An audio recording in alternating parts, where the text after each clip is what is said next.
नमस्कार, द देसी अड्डा पर आपका स्वागत है। मैं हूं राकेश तिवारी। देखिए, मैं जहां खड़ा हूं ये सिवान लोकसभा क्षेत्र है और सिवान लोकसभा क्षेत्र के दरौदा विधानसभा क्षेत्र में मैं खड़ा हूं और हमारे साथ देखिए ये जो हैं ये पत्रकारों की एक फौज है।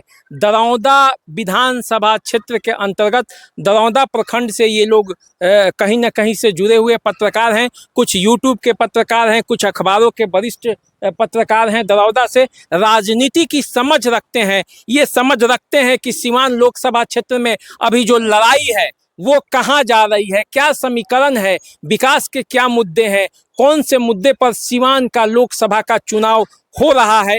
इन सब बातों का गहरी समझ इनके पास है। इसीलिए आज मैं इनके साथ हूँ, जहां से सिवान लोकसभा क्षेत्र से जहां निर्दलीय प्रत्याशी के तौर पर हिना साहब चुनावी मैदान में उतरकर मुकाबले को दिलचस्प कर दी हैं, उसी लोकसभा क्षेत्र से राजद प्रत्याशी के तौर पर अवध बिहारी चौधरी मैदान में है और जदयू प्रत्याशी के तौर पर विजय लक्ष्मी कुशवाहा भी चुनावी मैदान में है। तो चलिए समझते हैं कि दरौदा विधानसभा क्षेत्र में जहां से ये लोग गांव-गांव से जुड़े हुए हैं, वहां का नब्ज क्या कहता है, सिवान लोकसभा क्षेत्र की लड़ाई कहां जा रही है।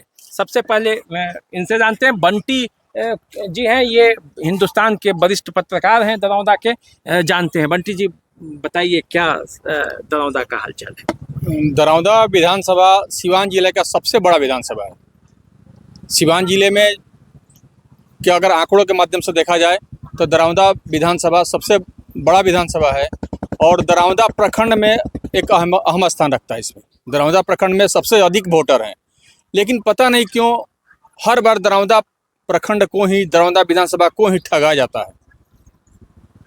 तो क्या समीकरण है इस बार चुनाव में, क्या लग रहा है आपको? जहाँ तक समीकरण की बात करें तो जातीय बोलबाला सिर चढ़ के बोल रहा है, इसमें कोई संदेह नहीं है।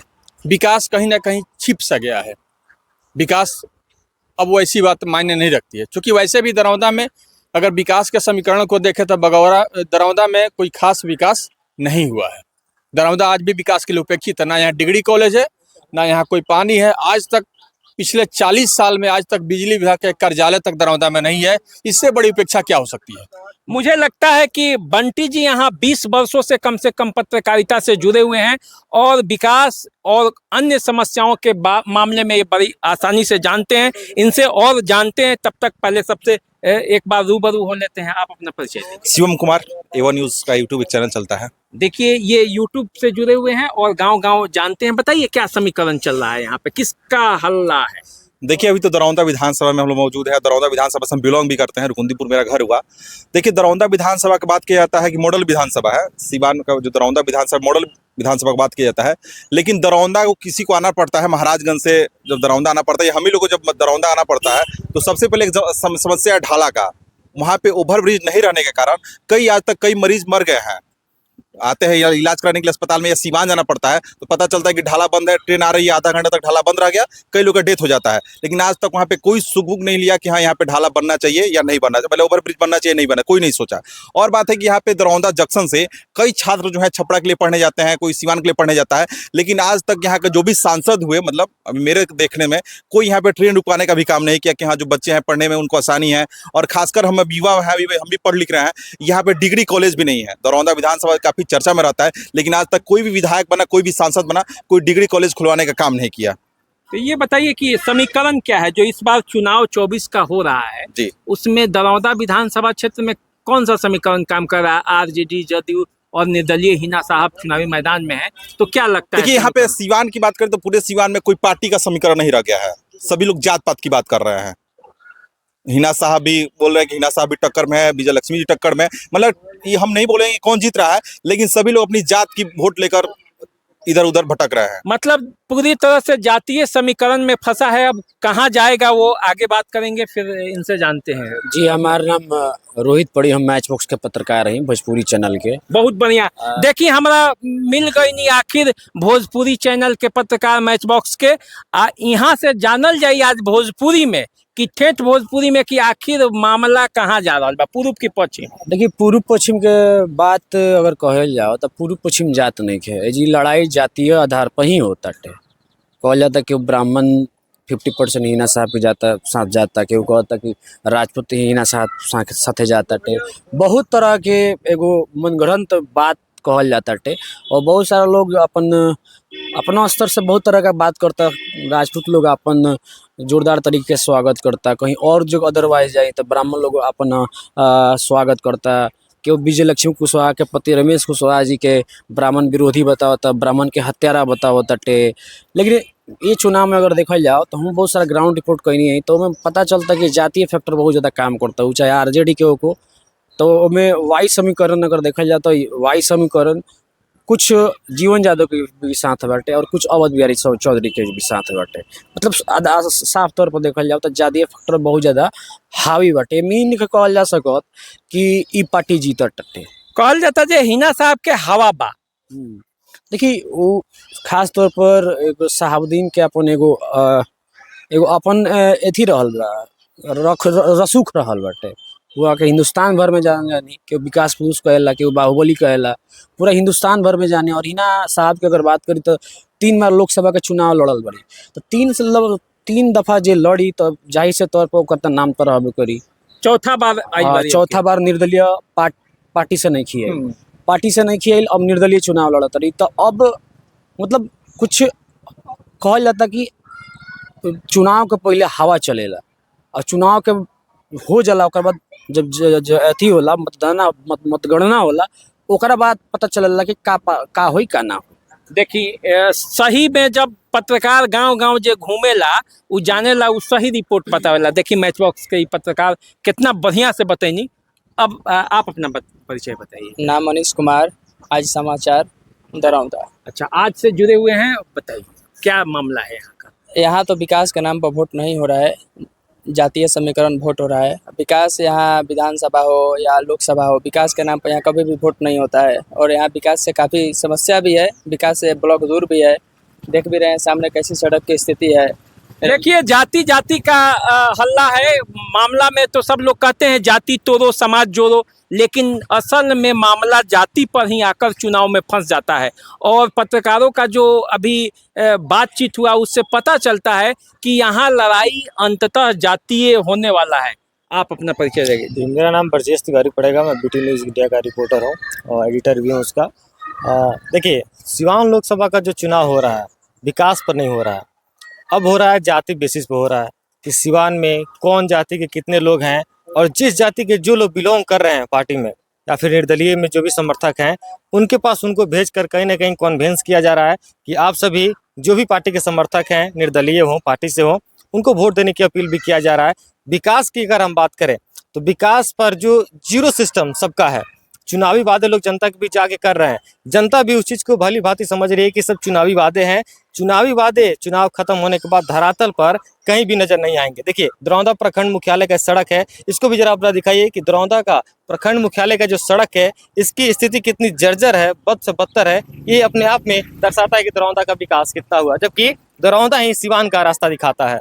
देखिए दरौंदा ही सिवान का रास्ता दिखाता है। और चीज हम लोगों को बताया हाँ, बताइए। कि जैसे जाति फैक्टर के बात होता टे, तो जाति फैक्टर ए से होता कि सरकारी जातिगत जनगणना करैलस। हमसे जब पत्रकार सवाल करनी सन कि रउआ कौन जाति से ही, तो लोग बहुत सारा कटाक्ष करेला कि पत्रकार जाति ना पूछला। तो हम इहो कहे के चाहेम, जब सरकार जातिगत जनगणना करा सकती है, जब सरकार यादव लोग को 14% दे सकती है, राजपूत के 13% कह सकती है, तो पत्रकार का ना कहीं निश्चित रूप से वो तो जाति पर सवाल ऐसी बात है। जब सरकार जातिगत जनगणना करावती है, सरकार ही जाति विशेष लड़ावती है, तो साफ तौर पर जाति विशेष आ भी रही चुनाव में। विकास से कौन मुद्दा बात होता है? एक तरफ देखी तो 20 साल के विकास गिनावा जाता है, तो कहीं एक 47 के बात कही जाता है। वो चाहे जदयू के बात करी, चाहे हिनावादी लोग के वाला के बात करी, वो चाहे माले वाला लोग के बात करी, तो उन लोग को मतलब संविधान खतरा में बाटे। बहुत तरीके का ऐसा बात बा कि जन विकास के बात करे के चाहिए, विकास बात करके ना करके वो जातीय फैक्टर पर बात हो रहा है बाटे। केहू कहता है कि अल्पसंख्यक, केहू अल्पसंख्यक के हितैषी बन जाता है, केहू कहता है अल्पसंख्यक हम विकास कैले बनी। तो एक प्रकार से देखा जाए तो ये मतलब जातिगत धारा में बढ़ गई बाटे। और सबसे बड़ा सवाल है जी सरकार के जौन चीज, अगर सरकार भी है तो सरकार का काम दायित्व तो ये होला कि कम से कम जागरूकता करी, मतलब लोग में अवेयरनेस फैलाएं। अब रहुए जातिगत जनगणना कर दे और ना कहल जाला कि एगो जाति विशेष पर एकर भागीदारी ज़्यादा बाटे, तो निश्चित तौर पर जब जातिगत जनगणना हुई, जातिवाद हुई, तो निश्चित तौर पर मारपीट हुई तो एक दूसरे का मारी पीटी ये सब करी। बात ट्रूली फैक्टर ये है। बट देखिए सच्चाई जौन बात तो बताओ तनी यहाँ के, आप अपना परिचय दीजिए। मैं रविंद्र कुमार गुप्ता, प्रभात खबर के दरौंदा पत्रकार। अच्छा बताइए कि क्या मामला है, मुद्दा क्या है जनता का इस बार? इस बार तो मुद्दा ही नहीं है, क्योंकि विकास जो पहले विकास के नाम पर चुनाव लड़ी जाती थी, वो विकास की बातें नहीं की जा रही है। क्या की जा रही है? अभी जो भी है, लोग अपने अपने जाति संबंधित बात कर रहे हैं कि हमारी जो है स्थिति अच्छी है। हम अगर मानते हैं कि कुछ मुसलमान है तो हमारी जो है इतनी % वोट है, उसके बाद हम अगर ये MY समीकरण में ना लेते हैं तो उसमें संख्या बढ़ जाती तो हमारी बहुलता अधिक हो जाएगी, हमारी वोट % बढ़ जाएगी। इस तरह से जातीयता जो है यहाँ पे कूट कर भरी हुई है चुनाव में। विकास जहाँ तक होती थी कि पहले विकास के नाम पे, वो चाहे केंद्र सरकार हो या राज्य सरकार हो, विकास की बातें नहीं कर रही है। देखिए विकास की बातें नहीं होगी, लेकिन मैं फिर आऊँगा बंटी जी के पास और मैं इनसे जानना चाहूँगा कि 20 साल पहले जब सिवान लोकसभा क्षेत्र का चुनाव होता था तब भी मुद्दा शहाबुद्दीन थे। आज जब वे नहीं है, उसके बावजूद भी सिवान में एक मुद्दा शहाबुद्दीन है, तो आखिर ये क्यों है? आप क्या सोचते हैं, क्यों शहाबुद्दीन? सबसे पहले 20 साल पहले दरौंदा सिवान लोकसभा में नहीं था, उस समय महाराजगंज लोकसभा हुआ करता था। तब हम लोग महाराजगंज लोकसभा से बिलोंग करते थे, दरौंदा प्रखंड उसी में शामिल था और उसी के अकॉर्डिंग सब कुछ चलता था। सड़कें नहीं थी, कुछ भी कोई व्यवस्था उस समय नहीं था। धीरे धीरे विकास हुआ, फिर परिसीमन हुआ, परिसीमन के बाद हम लोग सिवान लोकसभा में आ गए।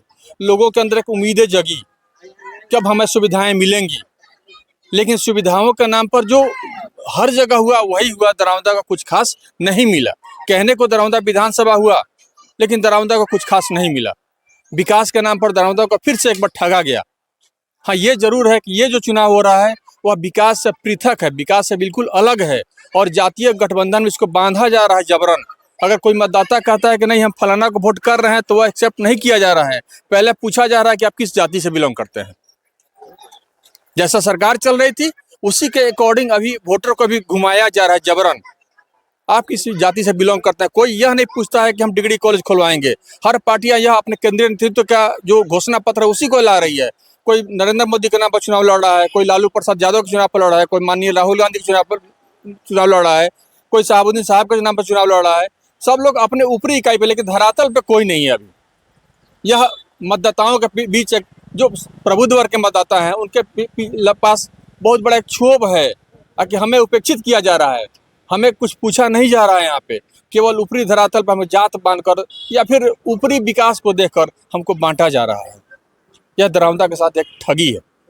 देखिए मैंने जितने भी पत्रकारों से बात की उससे ऐसा लगता है कि महाराजगंज के बगल में जो दरौंदा है, ये जो पहले महाराजगंज लोकसभा क्षेत्र का हिस्सा हुआ करता था, अभी सिवान लोकसभा क्षेत्र का हिस्सा है। वहाँ विकास के मामले पे नहीं बल्कि जाति के मामले पे चुनाव हो रहा है। तो आखिर ऐसा क्यों हो रहा है? क्या सरकार ही ऐसा चाहती है? जातीय जनगणना कराने के बाद जो माहौल बना है और जिस माहौल के बाद ये चुनाव, पहला लोकसभा का क्षेत्र का चुनाव हो रहा है, वहाँ आखिर जाति का हल्ला क्यों है? ये सवाल 4 जून को पता चलेगा जब मतदाता अपना वोट गिरा चुके होंगे और फैसला सामने आएगा। तो चलिए आप हमारे चैनल को सब्सक्राइब कर लीजिए, फेसबुक इंस्टाग्राम पे हमें फॉलो कीजिए। अभी दीजिए इजाज़त, नमस्कार।